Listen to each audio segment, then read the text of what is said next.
Nagkaroon ng mga kilos protesta sa Cebu ilang oras bago ang SONA ni Pangulong Bongbong Marcos.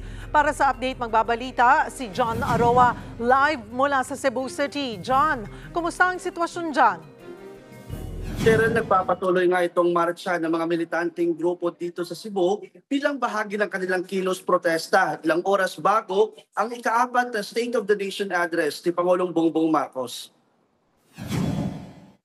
Alas 10 ng umaga, sinimulan ang kilos protesta ng mga progresibong grupo sa Cebu sa pangunguna ng bagong alyansang Makabayan o Bayan Central Visayas dito sa Osmeña Boulevard. Bit-bit ang kanilang mga placards sa tarpaulin, panawagan nilang tugunan ng administrasyon ang patuloy na pagtaas ng mga presyo ng mga pangunahing bilihin. Ang ilan panawagan naman, bigyang prioridad ang mga lokal na produkto at hindi importasyon, pati na ang taas sahod at regularisasyon. Matapos ang pagtitipon sa Fuente ay nagsagawa sila ng marcha patungo sa Police Regional Office 7 hanggang sa downtown Colon.